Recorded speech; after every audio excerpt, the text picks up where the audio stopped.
just because a player's not a household name doesn't mean we can't make him a household name. Is due to Deshaun Watson having more options to target rather than just force-feeding Hopkins.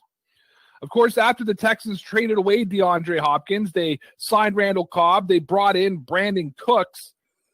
They still have Kenny Stills and Will Fuller on the team. Yep.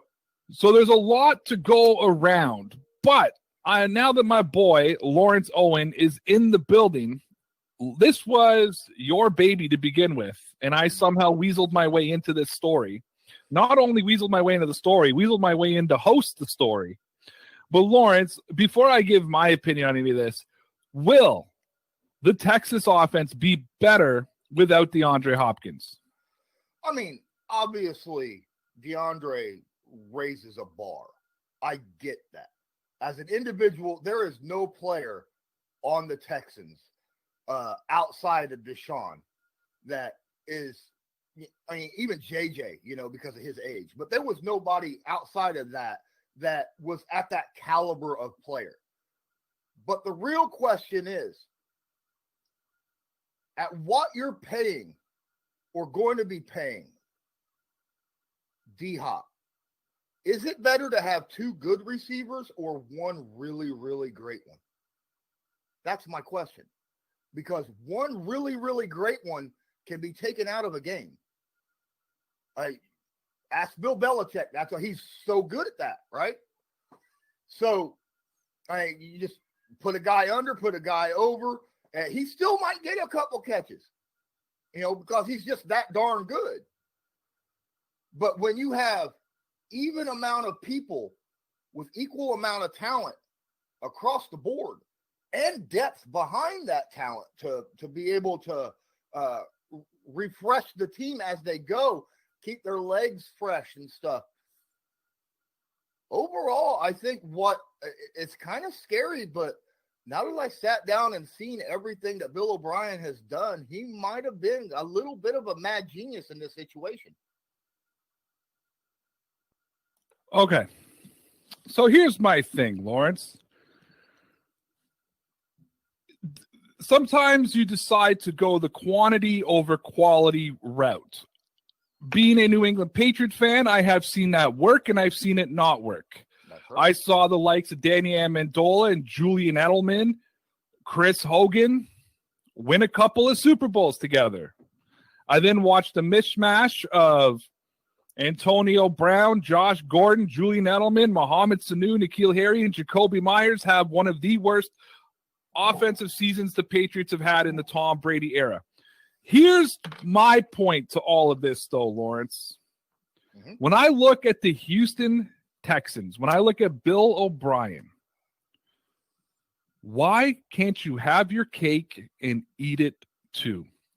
DeAndre Hopkins is going to cost the Arizona Cardinals this year $12.5 million. It's a cap hit of $12.5 million. Mm-hmm. David Johnson, who was a part of the DeAndre Hopkins deal heading back to Houston, is going to be a cap hit of $11.1 million this season. So let me ask you this. Admittedly, Houston's Texans look more full this year.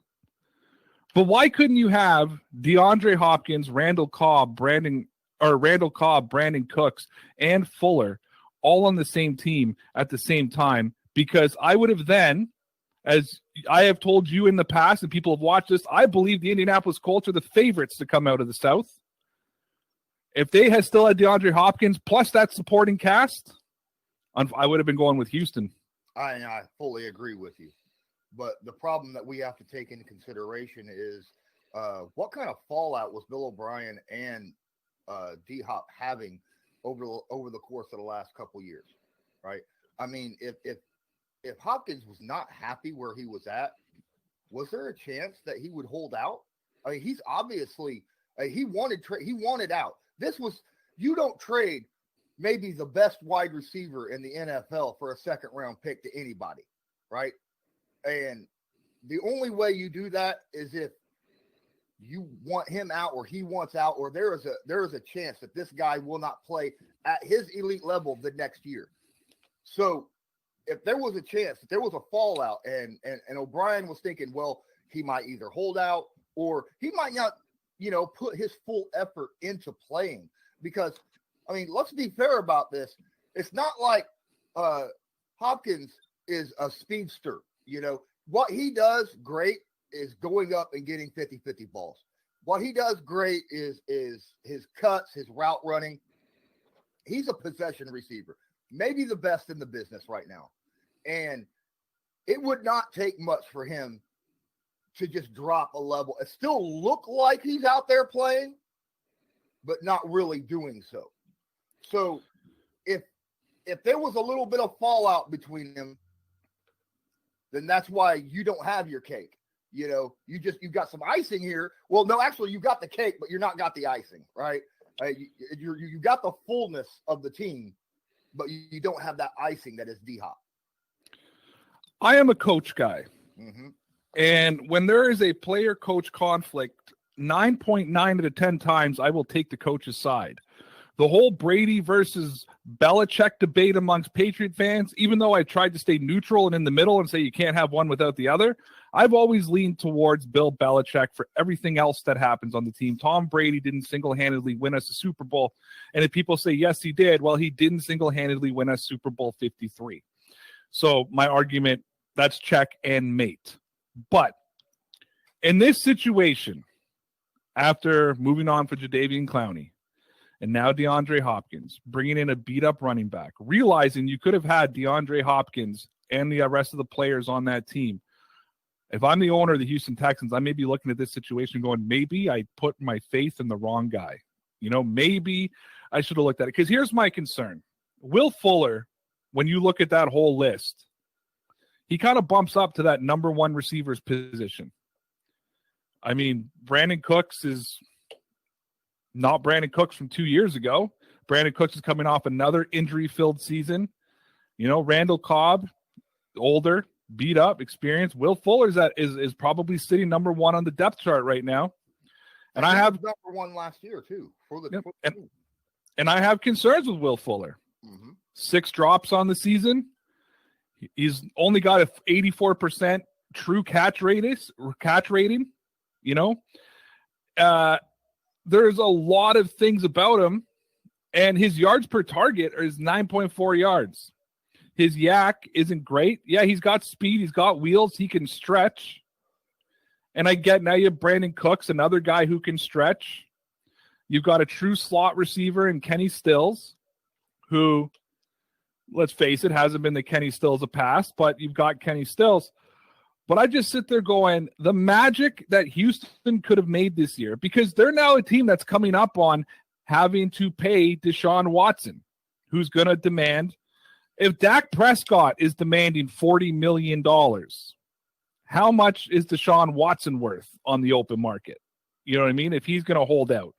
If he's unhappy with Houston, does he have more weapons this year? Absolutely. Last year, he was stuck to Fuller and Hopkins. I just think about what they could have done if, A, they had a coach who's had nothing but problems with his players since the day he's got there, had problems with the general manager since the day he's got there. So what did they do? They've gotten rid of the general manager. Now they've gotten rid of the players. I think at the end of the day, no matter how much better Houston looks offensively, at least from an option standpoint, Bill O'Brien is on, it's not even a leash. He's on thread this year. And one quick little pull is going to snap his career in Houston. Well, I'm looking at next year's salary cap for Houston Texans. Now, this year it's hit. They're hit pretty good. But looking at next year, obviously they got to get Watson, as you said, extended. And by the way, what made me raise my eyebrow the most was afterwards, after the all the trades and everything, and after the draft was done, when Deshaun Watson said, I am really excited about the team that is coming into this coming season, and I can't wait to play for Texas this upcoming season. Like he's honestly really excited about what he's got around him.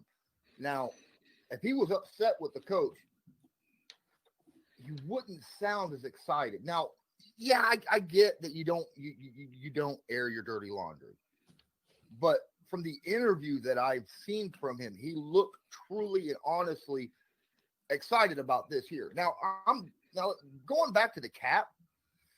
Obviously, Watson's going to have to get an extension, but after that, the highest paid player on their team is Kenny Stills, $8 million. They're going to have a ton of cap space. AJ McCarron, their backup quarterback, is their second cap hit or current APY of $4 million next year. That's their backup quarterback. So they're going to have some money once all this stuff finally figures out. And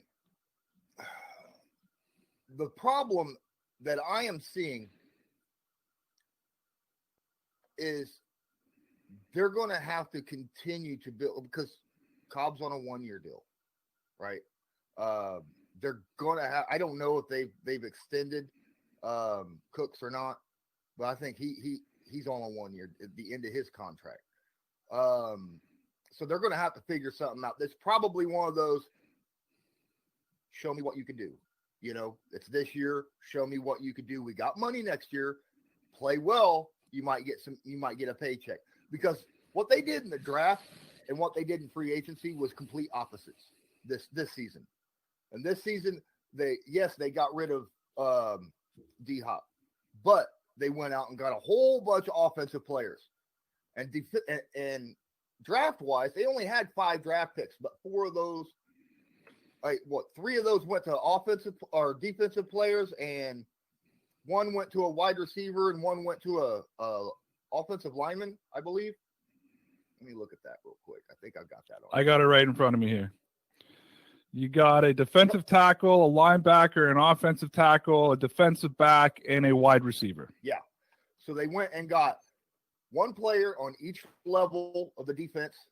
They got Charlie Heck, who will end up being the replacement out there on trying to remember his name. Titus Howard, I think his name is, at the right tackle position opposite of Laramie Tunzel. Heck's just going to take a little bit of time to get the NFL down, but I think he has a chance to be pretty darn good. And I mean, obviously, a lot of people were high and low on Blackman. So, and this wide receiver they have, he has a chance. Reed is the only guy I'm questionable about. I like Greenard, but John Reed is the only that cornerback out of Penn State. I'm questionable. Some people aren't. Some people think it was a good pick. I'm actually a little questionable on whether or not he'll fit in their system properly. I'm looking at the Texas draft grade here, as per CBS NFL, and they graded them pretty well. They gave him an A- for Ross Blakelock. They gave him an A for Jonathan Greenyard. They gave him a C- for Charlie Heck, the offensive tackle. Mm-hmm. They actually gave him an A for John Reed.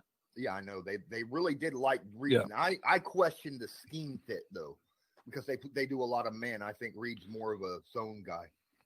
And they gave a B to Isaiah Coulter, the wide receiver. Yeah, and I really like Coulter.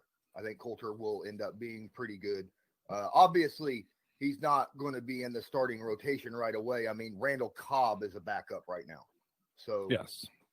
But no, overall, I think they have a better chance at winning right now with what they have than what they did before the season or before the postseason started. You know what I mean? From what they had last year to this year, I think they're a better team. I agree with you 100%. What I just can't get over is they could have had the same draft they had. They could have made all the same moves they wanted to make in free agency, except they could have had DeAndre Hopkins on the team with everything else. You know what I mean?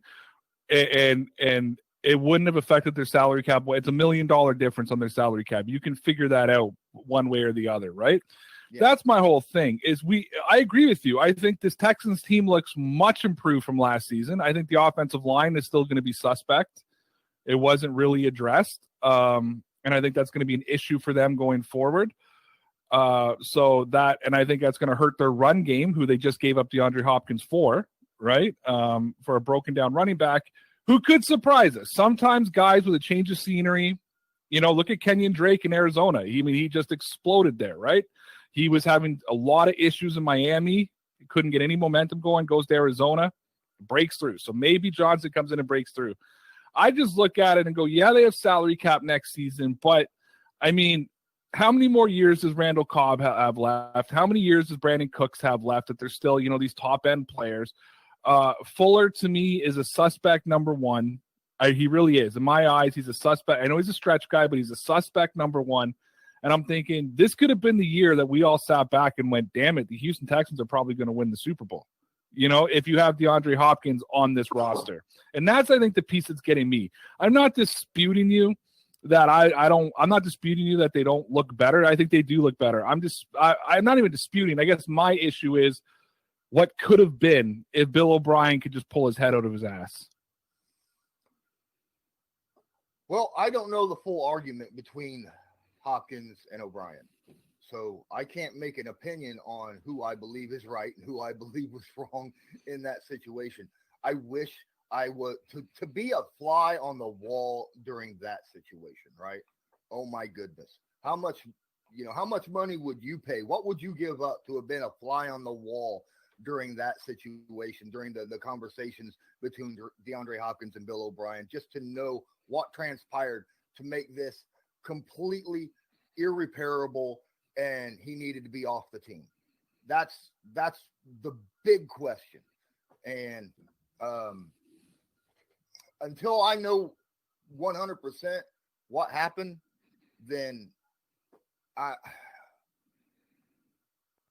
teammates were not blowing up about, terribly that D-Hop was traded. Except Deshaun Watson. Well, he's your best wide receiver's gone. Obviously, he's going to say something. This sucks. Yes, obviously. Could that also be, though? Could there also be fear to that? Because, if you're going to trade away DeAndre Hopkins because of quote-unquote attitude, you know what I mean? One thing that we have heard about the Texans locker room is people are afraid to speak in the locker room. There is no leadership. Bill O'Brien wants to be the ultimate leader, where you look at great coaches like Belichick, Dungy, Andy Reid. They're leaders, but they rely on their locker room leaders to get messages across. Bill O'Brien doesn't want the messages coming from Deshaun Watson and DeAndre Hopkins or Jadeveon Clowney, and that's why two of them are out the door. The message has to come. His control freak sort of, just micromanagement and sort of bully mentality of it is, this is a guy who had a screaming match with Tom Brady on the sidelines. That happens between coaches and players. It happens all the time. But the head coach had to come and physically pull him away, you know what I mean, from screaming at his quarterback. Like, that's the guy's a loose cannon. And I think, to me, look, if he was Bill Belichick, if he was Andy Reid, if he was Tony Dungy, if he was Sean Payton, I'm probably questioning this move less, and I'll admit that. Because I look at the leash that Bill O'Brien has had. He's now it's going to be his 7th season as the head coach of the Houston Texans. 9-7, 9-7, 9-7, 4-12, 11-5, 10-6. Like, you know what I mean? Those aren't impressive stats for a head coach. But he wasn't building the team until this past year. Fair enough. Will this work and will this gel? Does having a team, is he trying to copy the Kansas City Chiefs model by bringing in all the speed with, Stills and Cooks and, and Fuller's just a lightning bolt, and he's a big lightning bolt at that. Is he trying to match that speed? Is Deshaun Watson Patrick Mahomes? You know what I mean? Does Deshaun want to just heave the ball 30 yards, 40 yards down the field every throw? So, that's going to be something to see, too. To me, it's just you've got an unproven guy with a proven attitude we heard nightmare stories about him in the Patriots locker room. We've heard nightmare stories about him now in the Texans locker room. He compares, he tells DeAndre Hopkins, like, this is similar to, last time I had to address a guy like this was Aaron Hernandez. Like, come on. You know what I mean? Like, come on. You're taking one of the darkest stains on the NFL and comparing your star receiver to that. And I got a problem with your baby mamas coming to the stadium, and it's like, well, God, thank God, like, Camardi never played for him, like with his 14 kids and everything else. So it's, I don't know. And I think that's just why I'm more critical about it. It's, I've also seen Bill O'Brien lose the big games and not coach his team through. And I mean, there's a video out there, which is a great video of last season of Bill O'Brien getting into it with a Texans fan and DeAndre Hopkins having to grab him and drag him into the dressing room. And I'm just like, to me, I'm like, that's the leader of your team, that your players have to grab you and pull you away. And I think that's just where I stand on this. And maybe it's because I think when you have the players that he has, there's a level of expectation. But as a head coach, I get passion. Passion is great. But come on, your player has to stop you from fighting with a fan. Like, let's relax a little bit. And again, we don't know what the fan said. Maybe the fan said something derogatory. I get it. But you're the leader of the team. You need to show more restraint. Because, and here's the thing. If a player would have reacted that way, the reaction from the media would have been a lot different than it did. It got a little footnote for Bill O'Brien. That's a bit odd, too, because, I mean, Bill O'Brien is the higher end on that team. So, yeah, I agree. He should have shown a lot more restraint in a situation like that. Being a hothead sometimes can be, a huge benefit as a coach, but you got to be able to channel that energy in a positive way. And sometimes he's questionable on how positive that way is that he's sending it. But you made a great point earlier about how he looks like he's building this team kind of to mirror Kansas City with the speed and the defense. Both defenses have aspects that are good and suspect in other aspects, So this is very, very interesting.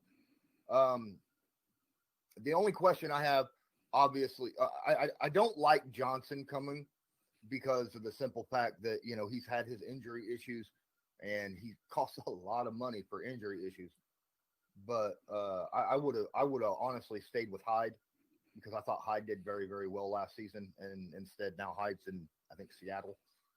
So, so here's, I think, a question we need to ask, because I think it's comparable. And as loaded now as Houston's offense looks, when I went over and looked at the depth chart on Arizona, I went, you know what I mean? When you really look at that, you can't determine who won and lost a trade before anything happens. You know what I mean? Sometimes the first year, sometimes 5 years later who won or lost this trade.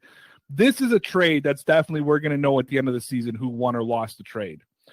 But if you were going to give an early prediction, if I brought you to Vegas and you had to put a bet on it, you know what I mean, on who won this trade, a preseason bet, looking at the Arizona team now that has DeAndre Hopkins, Larry Fitzgerald, Christian Kirk, who's a very underrated slot receiver, and then Keyshawn Johnson, who's going to be their fourth receiver, who's also another underrated guy, along with Kenyon Drake, compared to the Houston's now roster of Cobb and Cooks and Fuller. And let's just talk offensively, pure offensively. Let's not talk win-loss record defenses. Let's just talk pure offensive numbers. That would you say that at the end of the day, one of these two teams won the trade? Or could you look at this and say, well, after the moves that O'Brien made, it's a pretty even trade, if you had to make a preseason bet without actually knowing how it's going to work out? Trade-wise, just based on what was traded between the two teams, Arizona came out on top by far. But it's the moves afterward that make you go, maybe, Houston has some sort of an idea of what they want to go with. And you really can't go by record predictions at the end of the year, because I think Houston won the division last year. Where did Arizona rank last year? So, I mean, obviously, if Arizona ends up winning their division this year, which would be an outstanding feat, I'm telling you, then hands down Arizona won. There's no question. But I mean, they also happen to be in like one of the hardest divisions in football. That's right? what I'm saying. It would be an absolute outstanding feat. Yeah. It would be like going from worst to first, and not just worst to first in some division. Okay, what if they're both wild card teams this year? If they're both, Arizona would have won because they were a lot further out than what the Texans were. Yeah, because I look at the Texans winning that division last year, and I mean, outside of the end of the year of New England, who started looking really bad near the end of the year, if we compare it to an entire body of work, I looked at Houston as the weakest of all the division winners. You know what I mean? Really, I mean, if Tennessee could have made that move to Tannehill earlier in the season, that very well could have been Tennessee's division. The Colts had a good run, and I mean, really, they were kind of a quarterback away from being really, really tough. And all their wide receivers got hurt. And all their wide receivers got hurt. And I look at it and go, like, Houston kind of hung on by the skin of their teeth. And then I really do, and I'm not taking anything away from Kansas City, and I'm not taking anything away from Patrick Mahomes. And I know Chiefs fans will get mad at me saying this, but when your team is up 21-0 in a playoff game, and you let up 28 straight points, I put a lot of blame on the coach. Like, you got to do something. You have to do something to whether it's, okay, your defense can't stop them. Your offense needs to go and do a 7-minute drive. You know what I mean? You have to do something. And Bill O'Brien just sat there with marbles in his mouth. And I think that's where like a lot of my concern comes in for this team. Well, maybe that's why he did what he did. Maybe this is a situation where now he feels he's got the personnel to be able to put the foot on the gas for 4 straight quarters rather than lean on one guy for an entire game. Yeah, and again, I mean, we're not going to know whether any move on any team for anybody, if DeAndre Hopkins goes to Arizona and is a problem in the locker room and poor Kyler Murray's now got to deal with a diva, well, then it looks like Houston wins a trade, If the Texans can somehow come out and they look fantastic and win what's going to be a pretty tough division in the AFC South between the Titans and the Colts in there, you could say Bill O'Brien made the right move, or we could sit there at the end of the year, both teams missed the playoffs, and we go like, what good was the trade and what good were the offseason moves, because it all, resulted in the same way. But I think for Houston, from an expectation standpoint, I know it's easy to say, well, the Colts got better and the Titans are the Titans. But I mean, I think if I'm a Colts fan, you traded away DeAndre Hopkins, you made all these moves, like it's got to be win the division or you have failed expectations if you're Bill O'Brien. Oh, yeah. I mean, sitting here as a Colts fan every Colts fan, period, when they saw the tweet, hey, Bill O'Brien just traded away D-Hop to the NFC. I think there was champagne bottles blown up, it was everywhere. Yay, we don't have to cover him no more. I don't know if you watched that one game. There was a game where Deshaun Watson was dead to rights in his own pocket. Had a guy wrapped around his ankles, another Colt wrapped around his hip, and another Colt was coming up, getting ready to light him up. The referee blew the whistle just as Watson threw a football to Watkins that was just got barely open to get a touchdown, and they were like dead in the grass, and it was a huge deal. I understand why the fans for the Texans were upset about that. But I also understand why the referee called. They should have called it a little earlier than what they did, but I understand the call. But you're taking that kind of dynamic away, right? When D-Hop's not there, because Watson and Hopkins had this great dynamic between them. They understood. But you can only lean on one guy, like I said earlier, for so long during a game. He is going to get tired if he does not get breathing time to rest. And now when you got Stills and Cobb and Cooks and Fuller when he's healthy is incredibly good. When he's injured, that's when it doesn't matter what kind of injury Fuller has. He could have a broken fingernail and, just barely hit the quick or something, and all of a sudden he becomes a number 3 wide receiver. you know. But when he's fully healthy, the kid goes out there and just lights it up. I mean, he's scary, and he's kind of that Hill or Watson for I would go more Watson, I guess, because Hill has a little bit of route running to him. So I don't think Fuller's that good of a route runner yet, but he's still young. And we keep forgetting Kuti. Kuti actually, he's got a very similar situation. I'm sorry. He has a very similar situation to Fuller, whereas he gets hurt a lot. Kiki does. And when he's healthy, he's not bad at the slot. So. Oh, no, they have a talented thing. But, you know, let's talk a little bit about scheme and dynamic for a second. And less scheme and more dynamic. The one piece I can't figure out when I look at this team is who's going to be Deshaun's go-to. You know, Randall Cobb's never really been the go-to guy. He's been the supporting cast. Brandon Cooks has been supporting, not the go-to. He's the, you know, stretch the field and launch it. Fuller wasn't the go-to. DeAndre Hopkins caught the second most balls in the NFL last season. He had the highest amount of snaps for wide receivers last season. Like, he was always on the field. You know, I mean, everything else is kind of average. He's got an 88% true catch radius. His 50-50 ball in contested ball was actually less than I thought. He was only sitting at about 46% of contested passes. Last year was a down year, actually, for Hopkins. Yeah, I thought that would have been a higher stat.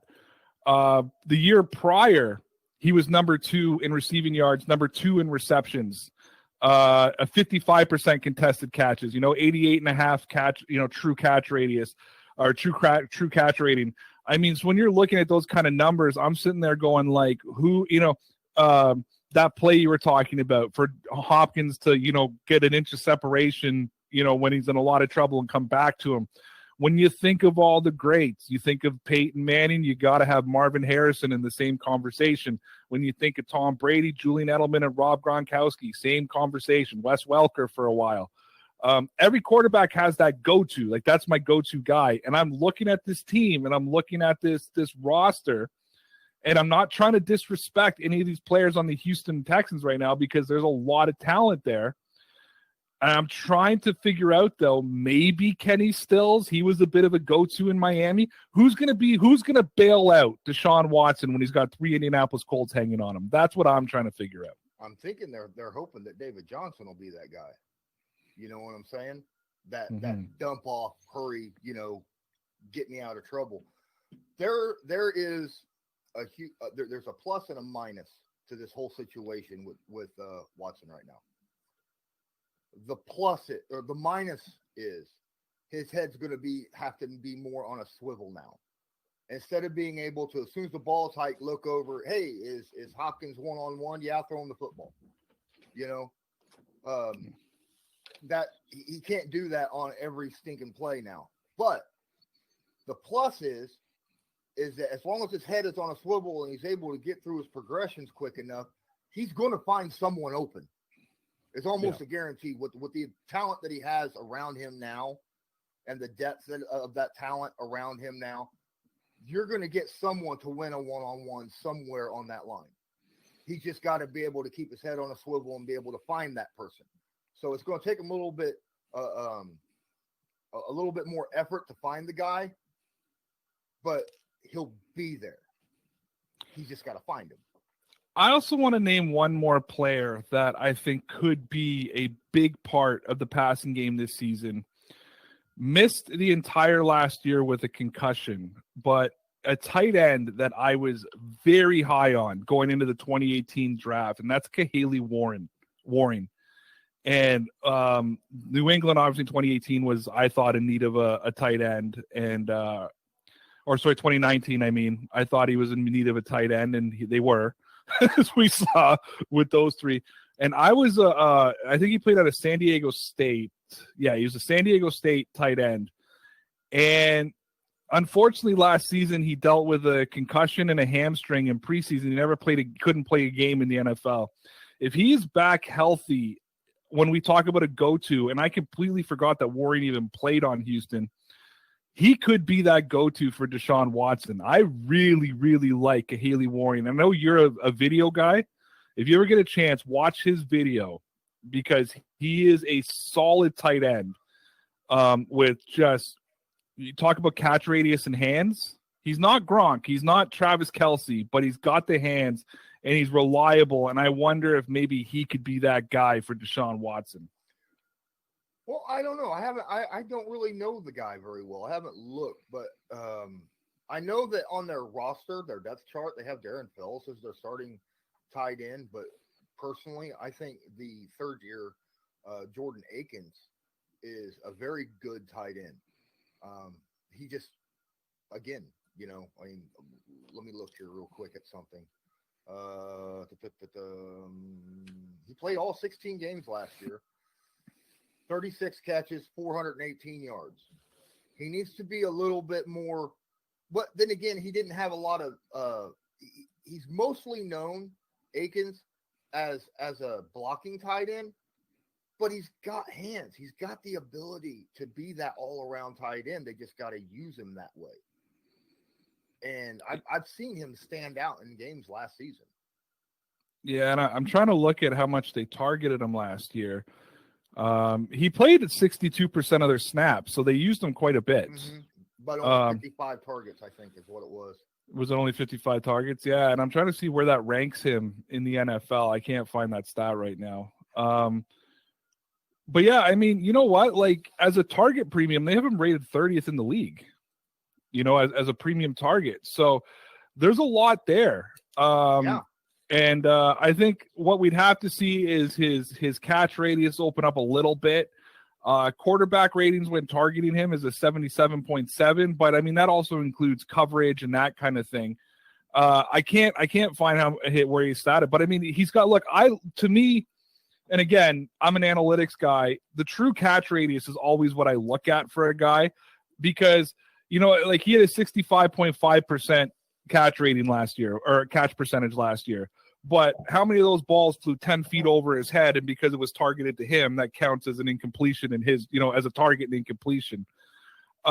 He's got his true catch radius is an 85.7. I mean, that's a that's a good number. And I would love to see him, Aikens. We're talking Aikens, right? Jordan Aikens. I would love to see Aikens and Waring maybe split up a little bit. And instead of going like with a jumbo tight end, because they're both a little bit smaller of tight ends, right? Mm-hmm.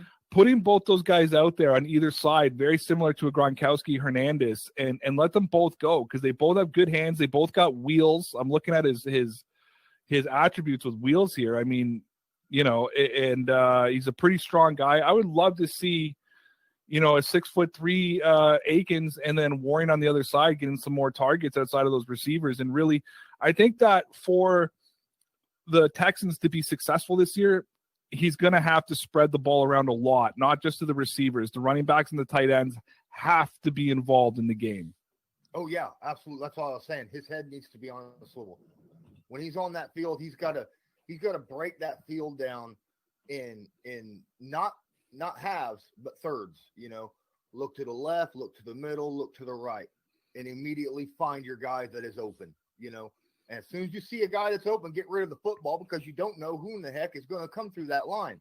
It's going to be bearing down on you. And the offensive line is going to be an issue again this year for Houston. They didn't address it enough, and it's going to be a thing again. And I think he's going to have to take the Tom Brady approach this year of, you know, throw to the open guy.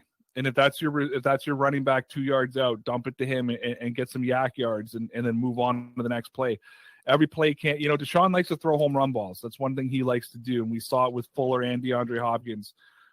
He's got to get away from that home run ball and throw, especially with the cast he has now. Even though he has Cooks and Fuller who have wheels, use Kenny Stills, use Randall Cobb, use your tight ends, and use your running backs and set up the deep ball. Don't play the deep ball, set up the deep ball. You know, Fuller, I think, and Cooks, it should be a combination of maybe 5 targets a game on deep balls. You know what I mean? And just keep playing that short game. And I mean, we saw Tom Brady make a habit of this, and Peyton did it a little bit too, of the short ball. And then all of a sudden you catch them in a zone and boom, they're hitting you hard on the outside. And you have the talent to do it. I don't know if it's going to be on Watson or Bill O'Brien and make sure the scheme is set up to work that way. Well, see, another thing, last year they had a really good 1-2 punch, as I said earlier, Carlos Hyde and Duke Johnson. I thought they were top 10 in rushing. I think they were seventh. No, I think they were higher than the Colts actually in rushing total for a team. But they get rid of Hyde, who's a slower, more power back, and they get David Johnson, who's very similar, believe it or not, to Duke Johnson. Kind of the speedy guy who. But I think David can go between the tackles a little bit better than what Duke can. But they both can catch. That's the thing. They both can catch out of the backfield. They both can come out and catch the football, which is a bonus to that passing game. So I really think that for Watson overall, I think he might end up having his career year this year, as long as the rest of the team can stay healthy and they can get on the same page. We just I just noticed earlier today that it was announced that the NFLPA and the NFL are in talks about possibly getting training camp opened a week early to make up for the fact that so many players right now are just not in football shape because, they haven't been able to go to gyms and stuff like that and go to their training rooms and stuff. And they're wanting to open training camp up a little early. That way we can get all these players out there and get them back into a football shape a little bit better. And if that happens, that gives them an extra week also to just kind of talk and get together and start to work with one another. So that'll kind of help edge a little bit, I think. This is a question for you too, because it's one I don't know the answer to. But you talk about certain teams, and this happened in New England a lot. It happened in Indy when Peyton was there a lot. And we've seen it with other teams where, when you look at the old Indy and the old Patriots teams, they had a lot of complicated offenses to try. And for a new receiver, it was sometimes even the best of receivers just couldn't work in the system because it was just too complicated for them. How complicated, because Bill O'Brien is cut. I mean, he was offensive coordinator and quarterback coach of the Patriots, so he would have been used to that complicated offense. How complicated is the Houston offense, or is it more simple? Believe it or not, I think it's a lot more simpler than what New England runs. So I think even though he might have had a complicated offense in New England, there's some routes, obviously, that where you have options, your option routes, but those were more for guys that they don't even have anymore. You get what I'm saying? So yeah. I think he can make this even more simpler for the guys that are coming in. So I think this really could help this team out a lot, because if you look at the routes that Kiki Kuti was running, that Kenny Stills was running, that Fuller was running, they were very simple routes. Very, very, very simple.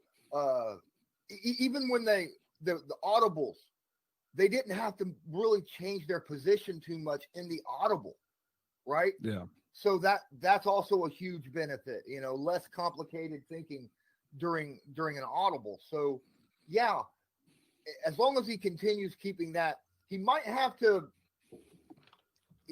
I don't know if maybe Fuller's been in it long enough and understands it well enough that he might be able to go into that option route tree that's now vacated. It's possible maybe they'll try it out in training camp, see how it works. As long as him and Watson are on the same page, right? Exactly. Yeah, exactly. So there's a lot of there's a lot of questions around Houston, not really by their roster. I think we both agreed their roster is pretty good, but there's going to be a ton of pressure both on the players and the coach to succeed this year after you have an offseason like you did. That DeAndre Hopkins is looking at Larry Fitzgerald and Kyler Murray, and he's licking his chops saying, I want to make Houston look stupid. which is going to put pressure as well, because if he's performing well and Arizona looks good, that puts even more pressure on Bill O'Brien to make this happen. Because I think one thing you and I and even Joe, our other partners not with us, they have all agreed on, the leash is going to be very short for Bill O'Brien this season.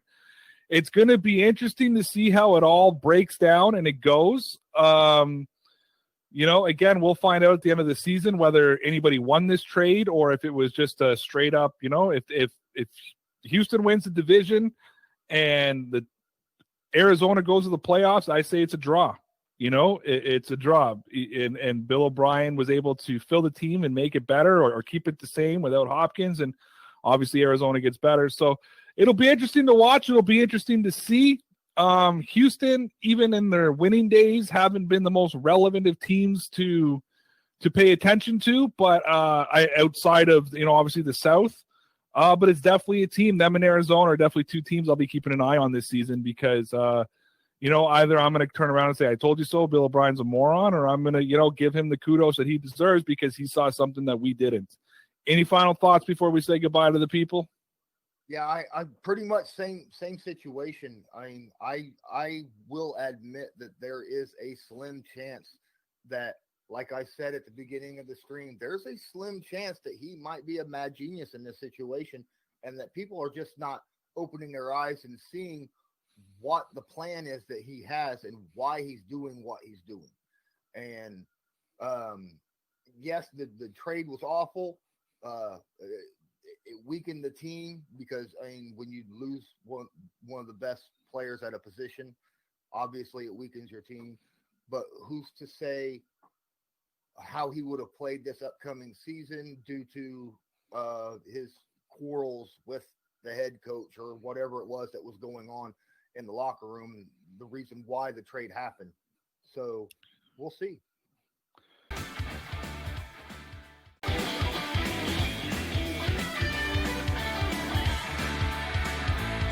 Just because a player's not a household name doesn't mean we can't make him a household name.